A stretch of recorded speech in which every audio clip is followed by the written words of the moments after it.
बिस्मिल्लाहिर्रहमानिर्रहीम, अस्सलाम वालेकुम। प्रोग्राम पूरा सच के साथ मैं हूं आपकी मेज़बान फ़ज़ाइल आसिम। नाज़रीन, आज जिस खबर पे हम बात करने जा रहे हैं वो है एफआईए के हवाले से। एफआईए में रिस्क एनालिसिस यूनिट्स कायम किए गए हैं, जिसका बेसिक मकसद ये है कि डेटा इंटेलिजेंस की बुनियाद पर इंसानी स्मगलिंग की रोकथाम, जिस तरीके से इंसानी स्मगलिंग बहुत ज़्यादा आम होती जा रही है और इसकी रोकथाम के लिए इन्होंने इसीलिए यूनिट कायम किया गया है, जो हमारे डीजीएफआईए ने ख़ास तौर पर हिदायत की है कि होने चाहिए। इन यूनिट से ये होगा कि जो इंसान जिस तरह डिफरेंट तरीकों से लोगों को स्मगल करके ये दूसरे मुल्कों में मुंतकिल कर देते हैं, इससे इनका डाटा और सब ऑन रिकॉर्ड आ जाएगा और इस स्मगलिंग को रोका जा सकता है। इस सब पे अपने प्रोग्राम में आज हम बात करेंगे। हमारे स्टूडियोज में हमारे रिपोर्टर अजमल जट मौजूद हैं, लेकिन सबसे पहले हम देखते हैं अपना ये पैकेज।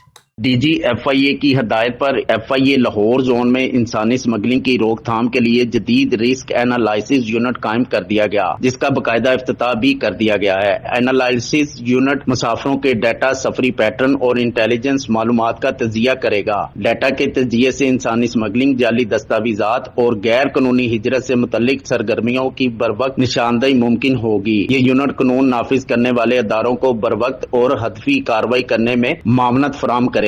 ये इकदाम इंसानी स्मगलिंग और गैर कानूनी हिजरत की रोकथाम के लिए एक अहम संगे मेल है। इस इकदाम का मकसद एफआईए की इमिग्रेशन सलाहियतों में इजाफा करना है। इंसानी स्मगलिंग न सिर्फ शहरियों के इस्तेहसाल का बायस बनती है, बल्कि मुल्क की बैनुल अक़वामी साख को भी मुतासर करती है। ये इकदाम पाकिस्तान के इस अज़म की अक्कासी करता है कि वो बैनुल अक़वामी जराइम के खिलाफ भरपूर कार्रवाई और महफूज, मुनज़्ज़म और कानूनी हिजरत के फरोग के लिए पुरअज़म है। रिस्क एनालिसिस यूनिट का क़याम इंसानी स्मगलिंग के नेटवर्क को तोड़ने और कौमी और इलाकाई सलामती को महफूज और मजबूत बनाने में कलीदी किरदार अदा करेगा, ताकि पाकिस्तान में महफूज, बाकायदा और मुनज़्ज़म इमिग्रेशन के अमल को यकीनी बनाया जाए। जी नाजरीन, पैकेज आपने मुलाहिजा किया। अजमल से जानते हैं। जी अजमल, बताइएगा कि क्यों जरूरत पड़ी ये रिस्क एनालिसिस यूनिट्स बनाने की? बिस्मिल्लाहिर्रहमानिर्रहीम। Thank you ma'am. ये बेसिकली लास्ट टाइम देखने में काफ़ी इंसिडेंट आ रहे थे जहाँ पे लोगों को ऑफलोड किया जा रहा था एयरपोर्ट पे ना।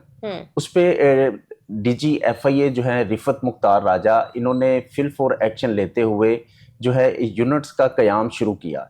इसमें लास्ट टाइम उन्होंने एक यूनिट कायम किया था जिसमें आप अपने सफरी दस्तावेजात चेक करवा सकते हैं, बाकायदा आप मशावरत भी कर सकते हैं। एफआईए लाहौर जो इनका ऑफिस है वहाँ पर इन्होंने वो यूनिट कायम किया था। उसके बाद इन्होंने रिस्क एनालाइज जो यूनिट है उसका कयाम भी देखने में सामने आया, जिसमें डीजीएफआईए रिफत मुख्तार राजा की जो थी वो खुसूसी हदायत थी कि इस यूनिट के जरिए ना सिर्फ इंसानी स्मगलिंग की रोकथाम का जो अमल है उसे चेक किया जा सकता है, उसके साथ साथ जो एजेंट माफिया है जो लोगों को जो है वो गलत तरीके से लेके जाते हैं, कह लें कि वो उन्हें जो एक ढंकी लफ्ज़ यूज़ होता है वो यहाँ से आपको पहले ईरान लेके जाते हैं, ईरान के बाद वहाँ से आपको दूसरी जगह वहाँ पे आपको शिफ्ट कर दिया जाता है। इसमें इंसानी जानों का बहुत ज़्यादा रिस्क देखने में सामने आता था। बहुत से इंसिडेंट देखने में भी सामने आए लास्ट टाइम, जिस तरह वो कश्ती वाला हादसा भी आपने देखा होगा। बहुत सारे हादसा, ठीक है, बहुत से हादसा देखने लेकिन वो अवाम अपनी मर्जी से जाती थी, डिफरेंट एजेंट्स के थ्रू उनको पैसे देके। जो गरीब अवाम थी वो कहती थी किसी तरीके से हमें पहुंचा दो। नहीं, इसमें ये था कि हमारे जो स्पेशली लो तबका लोग हैं ना, उनकी कोशिश होती है कि पैसे कम लगें और हम वहां पे पहुंच जाएं। ठीक है, इसमें जो हमारे जो इंसानी स्मगलिंग में मुलव्वस अनासर हैं उन्हें इसमें काफी कह लें कि अबूर हासिल है। वो शॉर्ट रास्ते लोगों को देते हैं, पर उसमें ना सिर्फ वो शॉर्ट रास्ते उनकी जान जो है वो भी रिस्क में डाल देते हैं।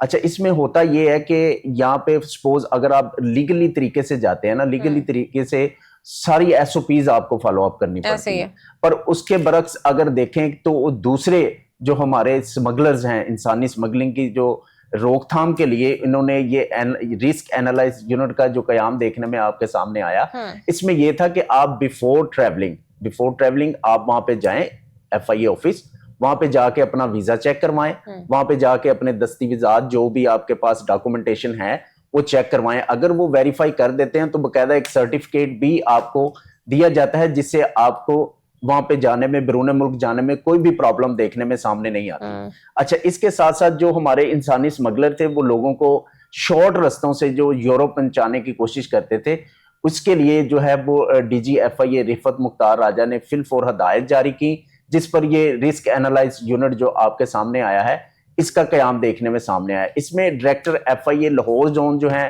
कैप्टन रिटायर्ड मोहम्मद अली जिया, इनकी बहुत सी काविशें हैं, इन्होंने बहुत सी काम किए। ये जितने भी प्रॉब्लम देखने में सामने आ रही थी, जिस तरह एयरपोर्ट में ऑफलोड करने का मामला था, उसके साथ साथ जो कश्ती हादसा था, ये सब इन्होंने एनालाइज करने के बाद ये यूनिट का कयाम जो है वो तो आप क्या समझते हैं कि ये किस तरह से जो रवायती हमारी इमिग्रेशन सेंटर्स होते हैं उनसे ये किस तरह मुख्तलिफ होंगे, डिफरेंट होंगे? अच्छा, इसमें होता ये है कि जो हमारे इमिग्रेशन जो है ना काउंटर्स हैं, वहां पे लोगों को सुनने में ये आ रहा था मुबैना तौर पर कि वहां से लोगों को पैसे वहां से लोगों से मांगे जाते थे, अच्छा, यानी कि बैरून मुल्क जाने के लिए। उस पर एक्शन करते हुए DG FIA ने एक बकायदा एक यूनिट कायम कर दिया कि आप बिफोर ट्रैवलिंग अपनी डॉक्यूमेंटेशन वहां पे लेके जाएं, वहां पे चेक करवाएं। अगर उसमें कोई प्रॉब्लम आपको देखने में सामने आती है तो आप यहीं से ऑफलोड हो जाएं, यहीं से फारग हो जाएं, ताकि आपके टिकट के जो पैसे हैं वो लगते हैं, वो टिकट के पैसों से आप जो एक्स्ट्रा अखराजात आप करते हैं उससे बच जाएंगे। अगर आप वहां पे नहीं जाते हैं, वहां पे अगर इमिग्रेशन ऑफिसर आपको रोक लेता है, क्योंकि हमारे लोगों को आदत है कि वो शॉर्ट रास्तों से हम निकल जाएं, किसी तरीके से पहुंचने की कोशिश। लास्ट टाइम जो हमारे फेडरल मिनिस्टर हैं मोहसिन नकवी साहब, उन्होंने भी एक्शन किए। इवन दैट के वहां पे जब पहुंचे तो एक बंदे को उन्होंने चेक किया तो उसके पास ड्राइविंग का लाइसेंस था और उसे ड्राइव करनी नहीं आती थी। तो ये इस तरह के जो शॉर्ट रास्ते हमारे जो एजेंट माफिया है वो लोगों को देते हैं। उसके बाद वहां पे जब वो एयरपोर्ट पे पहुंचते हैं, इमिग्रेशन ऑफिसर उनसे सवाल जवाब करता है तो वो फेल हो जाते हैं, फिर वो आगे कहते हैं जी हमें एयरपोर्ट से ऑफलोड कर दिया गया। ऐसे इसी के बरअक्स इसी काम को अच्छा और एहसन तरीके से निभाने के लिए DG FIA ने और डायरेक्टर लाहौर जोन जो है कैप्टन रिटायर्ड मोहम्मद अली जिया, इन्होंने ये यूनिट का कयाम जो है वो अमल में लाया गया है। नहीं तो आप मुझे ये बताएं कि ये यूनिट कब बनाया गया? ये रिसेंटली बना है। अच्छा, रिसेंटली बना, और जब रिसेंटली बना है, जब से ये यूनिट बन गया है तब से अब तक कोई कार्रवाई अमल में आई है? उसके बाद जो हमारे जाना चाहते हैं ना दोस्त बैरून मुल्क, अगर तो उन्हें पता कि है कि हमने जाने से पहले ये डॉक्यूमेंटेशन अपने चेक करवाने, चेकलिस्ट। सपोज अगर आप जाती हैं, आपको पता कि मेरा वीजा वैलिड है, आप तो बेधड़क होके जाएंगी। अब आपको पता हो कि मेरे वीजे में है कोई कमी पेशी है, या मैंने शॉर्ट तरीके से वीजा लिया हुआ है। एक वीजा चलता है जिसपे लोग पहले बैरून मुल्क सफर करते थे, उस पर अब ये है कि पहले आप वहां पे जाएंगे, वहां पे आपका वो जो डॉक्यूमेंटेशन है वो वेरीफाई होगी, उसके बाद आपका वीजा वेरीफाई होगा। अच्छा, लोग यहाँ पे एक और ऑब्जेक्शन करते हैं जी हमारा तो वो स्टिकर भी लगा हुआ था, हमारा प्रोटेक्टिव स्टिकर भी लगा हुआ था, ये भी हुआ था, उसके बावजूद हमें ऑफलोड कर दिया गया। भाई वहां पे जो ऑफिसर बैठा हुआ है वो ऑब्वियसली पढ़ के आया हुआ है, उसे रूल्स एंड रेगुलेशन का पता है कि किस बंदे को मैंने भेजना है, किस बंदे को नहीं भेजना है। वो तो 1 मिनट में जज कर लेते हैं कि ये बंदा वापिस आएगा कि नहीं आएगा। इसमें और प्रॉब्लम देखने में सामने आती थी, जो हमारे लीगल लोग जो SOPs को फॉलो अप करके जाते थे उनके लिए भी प्रॉब्लम आ रही थी। वो यहाँ से जाते थे, वो बकायदा इवन दैट के अगर कोई बिजनेसमैन यहाँ पे बिजनेस टूर पे जा रहा है, या वो या वहां पे मीटिंग करने जा रहा है, तो उससे भी वही सवाल जवाबात वही बातें, वो क्या होता था कि वो इरिटेट होते थे कि मैं एक बिजनेसमैन होकर मैं यहाँ पे जो है वो मुजरम बन के बैठ गया हूँ। तो उसके बरअक्स ये यूनिट का कयाम अमल में लाया गया है। लोग पहले वीजा लें, वीजा लेने के बाद वहां से अपना जो है वो वेरीफाई करवाएं, वेरीफाई करवाने के बाद आपको बकायदा तौर पर एक सर्टिफिकेट भी जारी कर दिया जाता है कि ताकि आप वो इमिग्रेशन काउंटर पे जाएं, वहां पे अपना सर्टिफिकेट दिखाएं और आप इजीली वहां से जा सकते हैं। नहीं अजमल, मैं ये जानना चाहूंगी कि आज से पहले जब से ये इंसानी स्मगलिंग हो रही है, आप देख रहे हैं कितने अरसे से ये काम जारी है, ठीक हो गया, बहुत से हमारा गरीब जो हमारा मुतवस्सित तबका है, जो गरीब लोग हैं, जो समझते हैं कि हम बाहर से पैसा कमा के अपना यहाँ पर घर बार बना लेंगे, कुछ ऐसा सिस्टम बना लेंगे, माँ बाप को पीछे पैसे भेज देंगे कि उनकी जिंदगी बेहतर हो सके, और फिर वो हाथे चढ़ जाते हैं ये डिफरेंट आपके जो होते हैं, ये टाउट्स होते हैं, एजेंट माफिया, ठीक हो गया, उनके हाथे चढ़ जाते हैं, उनसे वो बड़ी बड़ी रकम जो है बटोर लेते हैं, और फिर उसके बाद उनको वो जिस तरीके से स्मगल करते हैं उसमें उनकी जानें भी चली जाती हैं, ठीक हो गया। तो इतने अरसे से पहले क्यों नहीं सोचा गया कि हमें ऐसे रिस्क एनालिसिस यूनिट्स की जरूरत है? सिंस अब अगर चलो ये बना दिया गया है, तो अब आप क्या समझते हैं ये कितना मौसर है इकदाम, और आप ये क्या समझते हैं कि क्या ये इकदाम आने से अब बेहतरी आएगी, लोगों को इस तरह से स्मगल नहीं किया जाएगा? क्या हमारी अवाम, आपको पता है, नेगेटिव माइंडेड बहुत ज्यादा है, और क्या वो कोई और तरीके कार नहीं निकाल लेंगे? अच्छा मैम, पहले तो मैं आपके प्रोग्राम के वसासत से ही लोगों को बता देता हूँ कि लोगों के इल्म में ना था ये वाला कयाम, ये एनालाइज रिस्क यूनिट जो कायम किया गया ना, पहले लोगों को इल्म नहीं था। अब ये कयाम इसका क्योंकि रिसेंटली हुआ है, मेरा ख्याल आई थिंक 1 मंथ अगो होगा, ठीक है, उससे पहले ये नहीं था। और जो पहले उससे पहले जो हादसा हुए वो सारी मुबैना तौर पर मिली भगत थी। यहाँ से जो जिस तरह आपने बात की, जो एजेंट माफिया है वो लोगों से पैसे भी बटोरते थे और रूपोश भी हो जाते। ये नहीं कि अपना उन्हें वीजा लगवा दिया और लोगों ने घर पे जो है वो वीजे लगा लगा के लोगों को दिए। उसके साथ साथ मुबैना तौर पर वहां के जो इमिग्रेशन ऑफिसर थे वो भी इन्वॉल्व थे। ऑब्वियसली अगर मेरे पास वीजा नहीं है या मेरे पास एक जाली डॉक्यूमेंट्स है तो मैं बाहर जा रहा हूं, it's mean something get wrong. Mili Bhagat से सारा कुछ हो रहा है ना। अच्छा, उसमें जब ये बात डीजी FIA रिफत मुख्तार राजा के इलम में आई, डायरेक्टर लाहौर जोन के इलम में आई, फेडरल मिनिस्टर जो वजीर दाखिला है मोहसिन नकवी उनके इलम में आई, फिर एक प्रॉपर एक मीटिंग की गई। मीटिंग के बाद जो है वो एनालिसिस के बाद ये जो यूनिट है रिस्क एनालाइज यूनिट उसका कयाम देखने में सामने आया। पर अभी तक हमारे कुछ नहीं, ज्यादा कह लें कि आप जो हमारे बैरून मुल्क जाने वाले दोस्त हैं उनके इल्म में है ही नहीं है कि हमने पहले वहां पे जाना है। उसकी वजह से उन्हें ये यूनिट्स कहाँ पर पाए जाएंगे? यूनिट्स कहाँ बने हुए? एयरपोर्ट्स पे हैं? कहाँ है? एयरपोर्ट्स पे नहीं है, ये FIA ऑफिस के अंदर ही है, लाहौर जोन में। जी लाहौर जोन में, लाहौर जोन में ही इनका कयाम हुआ है, लाहौर जोन में मौजूद है। बकायदा वहां पे जो है एजुकेटेड जो है वो स्टाफ वो भी मौजूद है, वो आपको प्रॉपरली जो है वो फैसिलिटेट करते हैं, आपको प्रॉपर बताते हैं कि आपके वीजे का स्टेटस क्या है और वहां से ये वेरीफाई भी किया जाता है।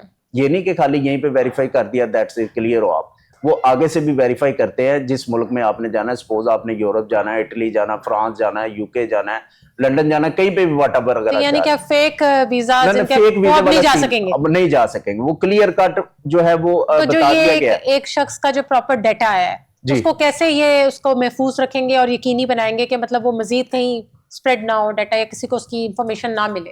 वो इंफॉर्मेशन तो जा ही नहीं सकती ना, वो तो जस्ट ऑफिसर के पास ही रहेगी वो इंफॉर्मेशन, क्योंकि ऑब्वियसली आपका वीजा वो मुझे तो नहीं नॉलेज में आएगा आपके कि आपका वीजा कौन सा है। वो आपको ऑफिसर उसी टाइम बिठा के चेक करेगा। अगर आपके डॉक्यूमेंटेशन में कोई प्रॉब्लम है तो वो स्टेट ये नहीं कि आप पे FIR लॉन्च हो जाएगी या आपने जाली डॉक्यूमेंट्स लिए हैं, वो उसकी बैग जरूर करेंगे कि आया कि किस एजेंट ने ये वीजा दिया है, किस ये अपना जो माफिया है कौन है इसके पीछे, उनके पीछे जरूर जाएंगे। क्योंकि ऑब्वियसली सपोज अगर तो ग्रो भी इसका मतलब पकड़ा जाएगा, माफिया ग्रो तो कह लें कि वो तो वैसे ही अब वो साइड पे हो गए सारे। जब तक आपके पास ये सर्टिफिकेट नहीं होगा आप वो वहां से ट्रेवल भी नहीं कर सकते। अच्छा, आप अगर सपोज अगर वैसे जाते हैं, अगर आपका वो जो ई वीजा लास्ट टाइम चल रहा था सीन, ई वीजे लिया और वहां से रफू चक्कर हो गए मिली भगत के साथ, पर अब ऐसा सीन नहीं है। अगर आपके वीजे में कोई प्रॉब्लम आती है, आपके पासपोर्ट में कोई प्रॉब्लम आती है या आप इमिग्रेशन ऑफिसर को सेटिस्फाइड नहीं कर पाती हैं तो आप बाय ट्रैवल नहीं कर सकते। ठीक है, उसमें ये होता है कि जब वो देखते हैं डॉक्यूमेंट्स, उन्हें 1 सेकंड में पता चल जाता है कि आइडिया हो जाता है बंदे को देख के, एक सेकंड में उन्हें पता चल जाता है कि ये जाली डॉक्यूमेंट्स है। नहीं तो अगर अजमल एक बंदे को ये नहीं पता कि रिस्क एनालिसिस यूनिट्स बना दिए गए हैं और वो डायरेक्ट इमिग्रेशन सेंटर पे चला जाता है एयरपोर्ट पे, जी तो वो भी चेक कर सकते हैं उसको कि वो बता सकते हैं कि जी ये इन आपस में ये मुंसलिक हैं। ठीक है, उसी वक्त इसका पासपोर्ट नंबर डाला जाएगा। पासपोर्ट नंबर जब डाला जाएगा ऊपर एवरीथिंग प्रोमिनेंट हो जाएगा उसके स्क्रीन के ऊपर ही। उसके बाद उससे पूछा जाएगा ये वीजा कहाँ से लिया, वो बता देगा वहां से लिया। उसी वक्त उसके खिलाफ जिसने ये वीजा दिया होगा उस बंदे के खिलाफ नहीं जो जा रहा है, नहीं, उस बंदे के खिलाफ जिसने वीजा ये दिया है, फिर बकायदा उसे बुलाया जाएगा। अगर उसकी फर्म भी रजिस्टर्ड नहीं होती है तब भी उसके खिलाफ एक्शन होगा। अगर उसकी फर्म में कोई प्रॉब्लम है या सपोज वो आगे रेड लिस्टेड है वो भी पकड़ा जाएगा। तो FIA ऐसे लोगों के लिए क्या करिए कि मोस्टली होता है एयरपोर्ट्स पे ये चीजें होती हैं कि चीजें आपकी वैलिड होती हैं लेकिन वो बेचारों को जान के, क्योंकि वो कोई पेंडू सा बंदा होगा, गरीब होगा, उसकी हालत से देख के उनको समझ लग जाती है तो वो पैसे कमाने के लिए भी उसको इस तरह की परेशानी लाहक करते हैं कि वो उस वक्त उनको पैसे देकर फिर वो चला जाता है। अच्छा, ये सीन अब क्लोज हो गया। जैसे ही आप डाटा डालते हैं, ठीक है, वो data directly Lahore zone office आता है, वहां से वो डाटा वेरीफाई होता है। वेरीफाई होने के बाद वो बंदा ट्रैवल करेगा। जैसे आपने बात की कि हमारे बहुत से सादा लोग शहरी हैं जो कि जा ही नहीं सकते, जिन्हें इल्म सपोज जिनकी फर्स्ट ट्रैवलिंग है, वो तो ऑटोमेटिकली वो जो कंफ्यूज हो जाते हैं ना। तो उसमें होता ये है कि अगर ये आपके प्रोग्राम की तवसल से ही मैं बता देता हूं कि अगर आप किसी से भी वीजा लेते हैं, इवन दैट कि आप उम्रे का ही वीजा लेते हैं उम्रे का भी वीजा लेते हैं तो वहां से वेरीफाई करवा लें। अगर आप नहीं वेरीफाई करवाते हैं, आप डायरेक्टली चले जाते हैं, आप फिर भी जा सकते हैं अगर आपके डॉक्यूमेंटेशन फेक ना हो। क्योंकि अब ये सऊदी अरेबिया हो गया, यूरोपियन यूनियन हो गई, ये सब आपस में मर्ज हो गए। हमारी FIA एजेंसी जो है आपस में मर्ज हो गए हैं, स्पेशली अकॉर्डिंग टू इंसानी स्मगलिंग। ये ह्यूमन स्मगलिंग थी, इस पे काफी एक्शन हुआ क्योंकि इससे हमारे वीजों को, ना सिर्फ हमारे वीजों को इफेक्ट पड़ता है, इसके साथ साथ हमारे पासपोर्ट को कितना बुरा पासपोर्ट पे आपका एक इमेज जो है वो इम्पैक्ट होता है, जिससे आप बैरून मुल्क जाने में आपको बहुत सी जो है वो प्रॉब्लम्स भी देखने में सामने आती हैं। लोग परेशान भी होते हैं, ऑफलोड भी होते हैं, टिकट से जो अखरा जाता है, वैसे टिकट तो वापस नहीं होगी ना, टिकट तो आपने जो ले ली वो गए। अच्छा, इसमें जब वो आप एजेंट माफिया को बैकअप करते हैं, उससे पूछते हैं भाई आपने मेरा वीजा लगवाया था, मैं तो और एयरपोर्ट से ही जो है वो ऑफलोड हो गया हूं, तो तब उनके नंबर बंद हो जाते हैं। क्योंकि एक बंदा अगर आप सपोज अगर आप जेन्युइन काम कर रहे हैं ना, तो मुझे तो कोई मसला ही नहीं है, आए जी मुझे बताएं क्या मसला है, आप ठीक कॉन्फिडेंटली है। करेंगे। आप वही अपना रजिस्टर, अपनी जो फर्म है उसके लेटर पैड पे आप लिख के देंगे, एप्लीकेशन देंगे कि भाईजान ये मेरी एप्लीकेशन है, ये मेरी फर्म जो है रजिस्टर्ड है, इसमें मुझे बताएं कि मेरा जेन्युइन काम है, मेरा जेन्युइन काम है। आप मुझे बताएं कि आपने किस बिहाफ पे जो है वो मेरे जो कस्टमर था उसे क्यों आपने ऑफलोड किया। क्योंकि आपने सुना होगा हाल ही में कुछ अर्सा पहले आपने देखा होगा एयरपोर्ट पे कितना एक शोर शराबा, लोगों की टिकट्स जाया हो रही थी और लोग रो रहे थे कि जी हमारे वीजे जेन्युइन है, हमें जानने दिया जाए, लेकिन उनको ऑफलोड किया गया था बहुत सारे। उसमें एक वो क्या मसला आपके सामने? उसमें भी मैं आपको क्लियर बता देता हूँ। उसमें हुआ ये कि 11 लोगों का वीजा लगा था और 11 के 11 लोग मलेशिया ही जा रहे थे। ठीक हो गया। अच्छा, 11 लोगों में से एक बंदा काउंटर सेटिंग मुबैना तौर पे करके निकल जाता है, ठीक है, 10 बंदे ऑफलोड कर दिए जाते हैं, जिसकी बकायदा बाद में पिटीशन भी दायर की जाती है, DG FIA को पार्टी भी बनाया जाता है बकायदा, और DG FIA लिटरली लोग एयरपोर्ट पे रो रहे थे। जी DG FIA को नोटिस भी गए, डायरेक्टर लाहौर जोन को भी गए। उसमें जब इन्होंने सब चीजें देखी, फिर उन्होंने ये रिस्क एनालाइज यूनिट का कयाम अमल में लाया गया, ताकि लोग जो है अपनी इंफॉर्मेशन पहले यहाँ से चेक कर करें, हाँ। चेक एंड बैलेंस करें, ताकि FIA पे ये बात ना है कि हमने आपको ऑफलोड कर दिया, अदारे पे कोई चीज जो है वो उस पे निशान कोई ना आए कि ये इदारा जो है ये ऐसे कर रहा है। अच्छा, जब वो एयरपोर्ट वाले सीन हुए, तब जो हमारे फेडरल मिनिस्टर मोहसिन, वजीर दाखिला मोहसिन नकवी साहब, उन्होंने भी विजिट किया एयरपोर्ट पे, और इवन दैट के उनके साथ जो ओवरसीज हमारे मिनिस्टर हैं वो भी साथ थे उनके, उन्होंने विजिट किया। और जब लोगों से फर्दन सवाल किए, तो आपको जैसे मैंने आगे बताया कि लोग जो थे वो आप देखें ना, एक ड्राइवर ही नहीं है और उसके पास जो वीजा है सऊदी अरेबिया का वो ड्राइवर का है। जब वजीर दाखिला मोहसिन नकवी साहब ने उससे सवाल किया कि हाँ भाई आपको ड्राइविंग आती है, कहते नहीं। आपके पास इंटरनेशनल लाइसेंस है, नहीं जी। तो वो किस तरह जाएगा मुझे बताएं। फिर ऑब्जेक्शन सारे आ जाके FIA पे आ गए, जी FIA के बंदे नहीं हमें जाने दे रहे।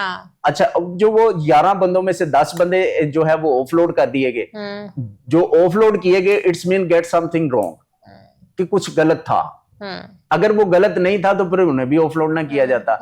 अब वो जो 10 बंदे थे, बाकी उन्होंने मुबैना तौर पे ये कहा कि अपना इन्होंने काउंटर सेटिंग की, उन्होंने मुबैना तौर पर रिश्वत दी है, तो हम जो है इस वजह से नहीं गए, हमने नहीं दिया, हम नहीं गए। और जब उनके डॉक्यूमेंटेशन चेक की गई, बकायदा उनका वो चेक एंड बैलेंस किया गया, उसके बाद उनके जो वीजे थे वो भी चेक किए गए। अगर उनके वीजे ठीक होते तो वो भी जाते। नहीं तो ये दूसरा जो पीछे पीछे के बैक रास्तों से जाते हैं, ईरान और इस तरह करके रास्ते जो लेते हैं, तो उनके लिए क्या होगा? अच्छा, उनके लिए भी अब जो है वो स्कंजा काफी टाइट किया जा रहा है। बकायदा जो है वो लिस्टें भी मुरतब कर ली गई हैं DG FIA की जानिब से, और इसके साथ साथ जो हमारे डायरेक्टर, आपको नहीं लगता कि वहां पर भी ऐसे काउंटर्स होने चाहिए? वहां से लोग कैसे निकल जाते हैं? जो डंकी के जरिए जाते हैं, जो डंकी के जरिए, डंकी के जरिए वो ऐसे नहीं जाते हैं। अच्छा, वो आपके पास पहले वो यहाँ से जाएंगे पहले ईरान, ईरान से आगे जो है वो बाय जो है वो कश्ती जाएंगे। अच्छा, जो यूनान कश्ती, वो यूनान कश्ती हादसा जो आपके देखने में सामने आया था, वो इसी तरह ही आया था। वो 2023 में आया था। अभी तक उसके जो अक्यूज हैं, जो उसके जुर्मदार थे, अभी तक उनके खिलाफ क्रैकडाउन हो रहा है। आपको बताता चलूं, अभी तक जो बंदे नहीं, तो फिर अजमल उनके लिए कोई हल नहीं सोच रहे हैं, उसके लिए कोई प्लानिंग नहीं कर रहे? उनके लिए भी हल सोचे जा रहे हैं, वर्किंग हो रही है, क्योंकि FIA हमारी एक फेडरल एजेंसी है। ऑब्वियसली हर चीज ओपन नहीं कर सकते हैं, वो भी अंडरग्राउंड उनके खिलाफ कार्रवाइयां हो रही हैं, और बकायदा उनके जो है वो काफी एक्शन भी किया जा रहा है उनके खिलाफ। और ऐसे बंदे जो इंसानी जानों का रिस्क लेते हैं, जो इंसानी जानों को दांव पे लगा देते हैं चंद पैसों के एवज, ऐसे ही है। चंद पैसों के एवज जो है वो अपनी जो है वो अपने लिए सिर्फ ज़मीर मुर्दा कर देते हैं ना, जमीन भी मुर्दा कर देते हैं। और हमारे जो शहजादे हैं जो कहते हैं कि हम शॉर्ट रास्तों से यूरोप पहुंच जाएं, अब वो ऐसा टाइम नहीं है। यहाँ पे मैं आपको एक और बात बता दूं कि जो लोग यहाँ से यूरोप, सपोज अगर आयरलैंड जाते हैं या दूसरी कंट्रीज में जाते हैं, वहां से भी मूव होते हैं। कोई अमेरिका के लिए मूव होता है, कोई लंदन के लिए, कोई कहीं जा रहा है। अच्छा, वो जाते कैसे? मलेशिया की दुनिया गई है। जी जी, वो भी मैं आपको बता देता हूँ। वो अपना क्या करते हैं, जो कंटेनर्स होते हैं ना हमारे कंटेनर्स, उसमें जो हमारे ड्राइवर, कंटेनर ड्राइवर्स जो होते हैं वो भी इन्वॉल्व होते हैं। लाइन सेट की होती है पूरी। अच्छा, उसमें करते क्या है कि रात के टाइम जो है वो आपको अंदर बिठाएंगे। अच्छा। और आपको बकायदा कह देंगे कि भाई अपने साथ चाय बिस्कुट का बंदोबस्त रख लो, ठीक है, क्योंकि हमने तब खोलना है जाके आपको जब हम वहां पे पहुंच जाएंगे। ठीक होगा। अच्छा, वो करते क्या है, यहाँ से जब निकलते हैं वो मजबूर होते हैं, उन्होंने जाना है। अच्छा, उसकी मैं आप मेरे इल्म में पेमेंट भी आ गई है, वो 300 पाउंड या 300 यूरो जो है वो चार्ज करते हैं। अच्छा, बॉर्डर क्रॉसिंग का। अच्छा अच्छा, ये भी है। बॉर्डर पे चेक एंड बैलेंस कोई नहीं है? जी जी, मैं खुद लंदन रह के आ चुका हूँ, मैं ये सारी चीजें देख के आ चुका हूँ कि वहां पे होता है। ऐसे रास्ते से तो नहीं गए? नहीं, मैं लीगली गया था और मैं अल्हम्दुलिल्लाह अपनी स्टडी के लिए गया था और स्टडी करके आया वहां से और वापस आया वहां पे और लीगली ही रहा। तो ये जो बॉर्डर क्रॉस करने के इतने पाउंड्स और इस तरह करके यूरोज लेते हैं, तो वो बॉर्डर पे चेक एंड बैलेंस कोई नहीं है, चेकिंग नहीं होती? अच्छा, उसमें होता क्या, मैं वो भी बताता हूँ। ये एक साइड से जो है वो जो पेपर होता है ना उसका, वो प्लास्टिक पेपर, अच्छा, उसको कट करते हैं। कट करने के बाद उसको इस तरह स्टिच करते हैं कि वो ऐसे लगता है जैसे ये कट नहीं हुआ हुआ। और एंड पे, बिल्कुल एंड पे, सपोज अगर यहाँ पे सारा सामान पड़ा हुआ है तो यहाँ पे उस मसूफ को बिठा दिया जाएगा। और ऐसा भी होता है, आप होता एक ही है कि दो चार भी होते हैं? मैम, जो मैं आपको बात बताने जा रहा हूँ आप सरप्राइज हो जाएंगे, कई बंदों की अंदर से डेड बॉडियां भी निकलती हैं, क्योंकि उसके अंदर एक एक दिन, दो दिन अंदर ही रहना है। जी, अंदर ही आपने जो है वो आपका सिस्टम अंदर ही है उसमें। और ये भी है कि वो फ्रीज हुए होते हैं, लोग भी निकलते हैं ठंड की वजह से। नहीं, वो अंदर भी कोल्ड होते हैं ना, क्योंकि उन्होंने फूड वगैरह लेके जाना फ्रोजन, जी, वो अंदर से फ्रीज में निकलते हैं, फ्रोजन होते हैं वो सारे। तो अंदर से लोगों की डेड बॉडी जो है वो फ्रोजन भी निकलती है। अगर तो कोई सरवाइव कर जाए, वेल एंड गुड। अगर ना, क्या मुसीबत है। बस वो एक चाह है ना कि हम बाहर चले जाएं। इतने पैसे होते नहीं है, ओ भाई इतने पैसे हैं तो यहीं पे रहो। मैंने अजमल ऐसे लोग भी देखे हैं जिन्होंने अपने पिंडों में घर बार जमीनें तक बेच दी हैं जाने के लिए। मैम, गिरवी रख दिए हैं, गिरवी। और जो ये गिरवी जिनके पास है लोगों के, जी, जिनके पास गिरवी रखे हैं वो भी एजेंट माफिया है। अल्लाह। अच्छा, इसमें होता क्या है कि यहाँ से उनकी गारंटी ये होती है कि भाई हम यहाँ, ये जो पहले मुबैना तौर पे ऐसे काम होते थे वो मैं बताने जा रहा हूँ आपको, कि यहाँ पे आप अपनी जमीन गिरव रखेंगे, ठीक है। जैसे ही आपका बच्चा एयरपोर्ट क्रॉस करेगा, पाकिस्तानी एयरपोर्ट, लाहौर एयरपोर्ट जो क्रॉस करेगा, उसके बाद आप बंद होंगे हमें पैसे देने के। आगे जो सीना, आगे की उनकी कोई गारंटी नहीं है। आगे वो हीथ्रो एयरपोर्ट पे उतरते हैं, वो यूरोप के किसी एयरपोर्ट पे उतरते हैं, वो लंदन यूके के किसी एयरपोर्ट पे उतरते हैं, वो लुटन जो लंदन का एक शहर है उधर उतरते हैं, वो ईस्ट लंदन उतरते हैं, वो कहीं पे भी व्हाट एवर उतरते हैं। वहां पे जो इमिग्रेशन काउंटर है उसी वक्त उन्हें अरेस्ट कर लेते हैं। उसके बाद ये लोग जो है वो प्ली दायर कर देते हैं कि हमें साइलम अप्लाई करना है। साइलम का भी बड़ा मसला। वो साइलम अप्लाई करके सियासी पनाह जिसे कहते हैं, वो सियासी पनाह नहीं जा सकते। जी, सियासी पनाह लेके वहां पे फिर वो साल, 1.5 साल, 2 साल वो अंदर ही रहते हैं। उनके पास ही, उनकी कस्टडी में अंदर ही उन्हें कैबिन मिलता है, अंदर ही उन्हें खाना शाना मिलता है, खर्चे मिलते हैं। उसके बाद जो होता है उन्हें बाहर छोड़ दिया जाता है एक छोटा सा डॉक्यूमेंट्स देके कि आप यहाँ पे रह सकते हैं अनटिल के आपके बैक मामला जो होते हैं वो सेटल डाउन ना हो जाए। फिर ये लोग जो है वो इलीगली काम शुरू कर देते हैं।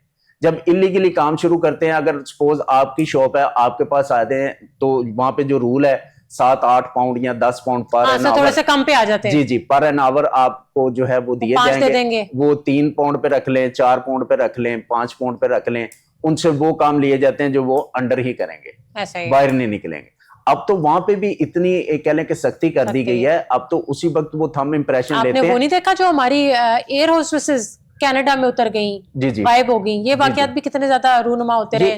इसी वजह से होते ना। अब ये देखें, अब एयर होस्टेस को क्या जरूरत है, वो जेन्युइन तरीके से ट्रैवल भी कर रही है, सब कुछ, वो वहां पर गायब होगी। आपके शायद इल्म में होगा कि जब ओलंपिक का आगाज हुआ था इंग्लैंड में, हाँ, बेशुमार लोग वहां पे आए थे स्पोर्ट्स बेस पे। कोई मैच देखने के यहाँ पे आया, कोई स्टूडेंट वीजे पे आया, कोई किसी वीजे पे आया, कोई वैसे आया, कोई अपना कह लें शेंजन वीजे पे आया। इस तरह करके लोग भी वहां पे पहुंचे। पर अब उनके रूल्स एंड रेगुलेशन इतने चेंज हो चुके हैं कि लोग वहां से अल्लाह माफी दे डिब्बे में ही आएंगे, वैसे नहीं आएंगे। वैसे डिब्बे में भी नहीं आ सकते क्योंकि वो भी अखराजात पड़ते हैं पाकिस्तान बुलाने में।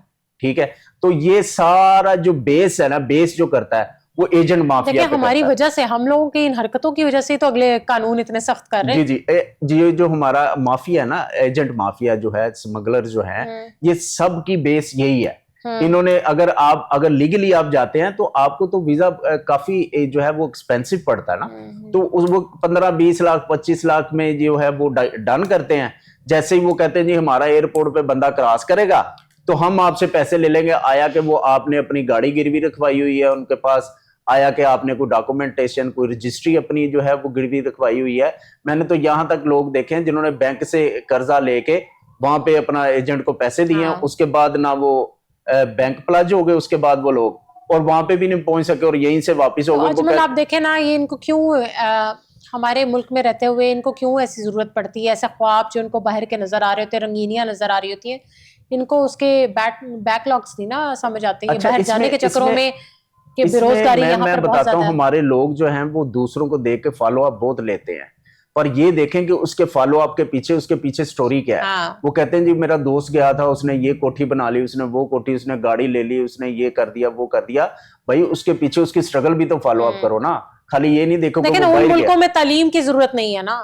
अब उन मुल्कों में आपको तालीम की इतनी जरूरत नहीं है ना। आप शॉप पे भी काम कर लेते हैं, आपको डॉलर्स, पाउंड्स, ये यूरोस मिलना शुरू हो जाते हैं। इस मुल्क में देखें ना, ये तालीम हासिल करते हैं, अगर ये मजदूरी भी कर रहे हैं, वो भी हवाई रोजी है, बेरोजगारी भी है, आपको पता है इतनी नौकरी भी है, नौकरियां भी नहीं है। कंसर्न डिपार्टमेंट के जिस तरह डॉक्टर्स, इंजीनियर्स वो बेरोजगार फिर रहे हैं। मैम यहाँ पे भी फिर रहे हैं, वहां पे मैंने डॉक्टर्स को जो है वहां पे सब्जियां काटते भी देखा मैंने, इंजीनियर्स तो उनको वो बुरा नहीं लगता ना, वो माइंड नहीं करते। अब नहीं करते ना, क्योंकि वो बिल्कुल ही डाउन टू अर्थ होके काम करते हैं। आप देखिए हमारे यहाँ से जब अफसर वहां जाते हैं, उनको उनकी एकदम, आप डॉक्टर्स, नर्सेज, इंजीनियर्स, उनको एकदम उनकी कंसर्न डिपार्टमेंट की जॉब्स नहीं मिलती, उनको कोर्सेज करने पड़ते हैं। वो देते नहीं है, उनको कोर्सेज करने पड़ते हैं। आप इवन दैट यहाँ से, तो वो क्या करते हैं, वो ऑड जॉब्स करते हैं। मैं बता देता हूँ आपको कि यहाँ से इवन दैट के आप पीएचडी की डिग्री लेके गए हैं, यहाँ पे आप एलएलबी की डिग्री लेके गए हैं, वहां पे वो डिग्री मौसर नहीं है। नहीं, आपने उसके बाद कोर्स करना, उसके बाद आप वहां पे उनके जो पैटर्न है, जो उनका एसओपीज है, आप उन्हें फॉलो अप करेंगे बकायदा। अगर आपने एलएलबी की डिग्री आपके पास यहाँ पे है तो वहां पे जाके आपको दोबारा उसी में एडमिशन लेना पड़ेगा। यूनिवर्सिटी की फीसें जो है वो पे करनी पड़ेंगी। उसी यूनिवर्सिटी में आपको जो है वो अपनी प्रेजेंटेशन शो करनी पड़ेगी। इवन दैट के जब उनकी लास्ट सेरेमनी होती है, आपके पास बकायदा आपने जो उनके एग्जाम है वो पास करने हैं, फिर जाके आप वो इस काबिल होंगे। पर उसके बाद भी आप काबिल नहीं होते, उसके बाद भी आपने 2-3 साल प्रैक्टिस करनी है। अच्छा, वो प्रैक्टिस में आपको वो सैलरी नहीं मिलती, अजमल वो सैलरी नहीं मिलती है, लेकिन लोग फिर ऑड जॉब्स भी जो करते हैं उसमें भी उनको डॉलर्स, पाउंड्स या जो भी उस मुल्क की करेंसी है वो मिल रही होती है। वो हमारे पाकिस्तान से तो बहुत अच्छी करेंसी उनको मिल रही होती है, तो वो उसमें खुश हो जाते हैं। अगर यही फैसिलिटेशन हमें पाकिस्तान में मिले तो हम बाहर क्यों जाएंगे? हमारे पढ़े लिखे डॉक्टर्स वहां पर इतने अच्छे अच्छे मेन डॉक्टर्स बने हुए हैं, क्यों बने हुए हैं? हमें जरूरत है उनकी। हाँ जी, वो इसी वजह से है ना मैम के यहाँ पे बेरोजगारी जो है वो बढ़ चुकी है। जो अखराजात हैं, सपोज अगर आप 50,000 कमा रही हैं, अखराजात आपके 75 को क्रॉस कर रहे हैं, तो उसमें कोई एक्स्ट्रा ऑर्डिनरी अखराजात नहीं कर रहे हैं आप रैंडमली अखराजात कर रहे हैं। जो आपके एक्सपेंस है आप उसी को फॉलो अप करके कर रहे हैं। पर हमारे जो लोग जो हैं, जो स्पेशली हमारे जो विलेज पीपल्स हैं, उनकी कोशिश ये होती है कि हमारा बच्चा बाहर चला जाए, हमारा बच्चा इंजीनियर बन जाए, हमारा बच्चा डॉक्टर, बाहर से डॉक्टर बन के आ जाए। बाहर से डॉक्टर बनना आम बात नहीं है। Ajmal Jatt, thank you so much for your time. नाजरीन, वक्त हुआ ब्रेक का, ब्रेक से वापस आते हैं अपने न्यू टॉप। Stay tuned.